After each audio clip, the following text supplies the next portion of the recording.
अस्सलामुअलैकुम। उम्मीद है आप सब खैरियत से होंगे। फूड पंजाब पी के यूट्यूब चैनल में आपको खुशामदीद कहते हैं। आज हम बनाएंगे अचारी बैंगन, जो कि बनाना बहुत ही आसान है। लहसुन को हम ग्राइंड कर लेंगे। हैंड ग्राइंडर की मदद से अदरक को ग्राइंड कर लेंगे।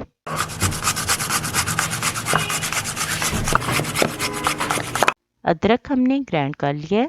यहाँ पे मैंने बैंगन लिए हैं, बैंगन को छील लेंगे। मैं छील रही हूँ, आप इसे छिलकों समेत भी इस्तेमाल कर सकते हैं।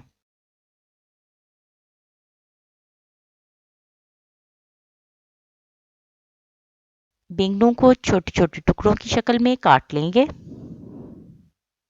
आप किसी भी शक्ल में काट सकते हैं।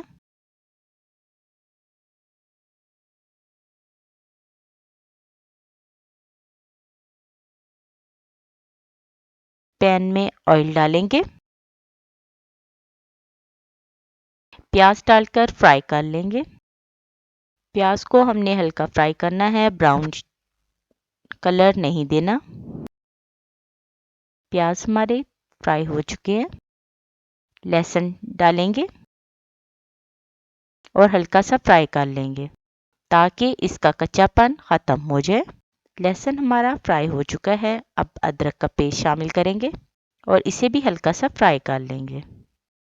सब्ज मिर्च शामिल करेंगे और इसे भी हल्का सा फ्राई कर लेंगे। मैंने 2 से 3 अदद सब्ज मिर्चें ली हैं, जिनको मैंने बारीक टुकड़ों में काट लिया है। हमारी सब्ज मिर्चें भी फ्राई हो चुकी हैं।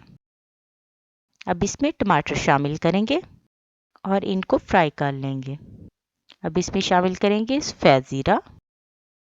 अब मैं इसमें थोड़ा सा पानी शामिल करूंगी ताकि जो मैं मसाले डालूं तो वो जले ना और टमाटर भी हमारे नरम हो जाएं।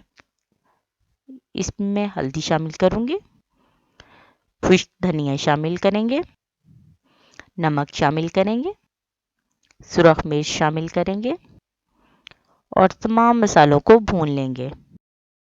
टमाटर के जो पीसेस नरम हो चुके हैं उनको दबाकर एक स्मूथ सा पेस्ट बना लेंगे। इसमें अचार गोश्त मसाला शामिल करेंगे। आप किसी भी ब्रांड का अचार गोश्त मसाला इस्तेमाल कर सकते हैं। हम थोड़ा सा इसमें शामिल करेंगे ताकि एक अच्छा सा फ्लेवर अचार गोश्त का आ जाए। मसाले को फ्राई कर लेंगे। मसाला हमारा फ्राई हो चुका है। अब हम इसमें बैंगन डालकर भून लेंगे। अच्छे तरीके से मिक्स कर लेंगे ताकि हमारा तमाम मसाला तमाम बैंगनों पर लग जाए। बैंगनों को भून लेंगे। हमारे बैंगन भुन चुके हैं। आंच आहिस्ता कर लेंगे और दम पर रख देंगे। यहाँ मैं इसको 10 मिनट के लिए रख रही हूँ।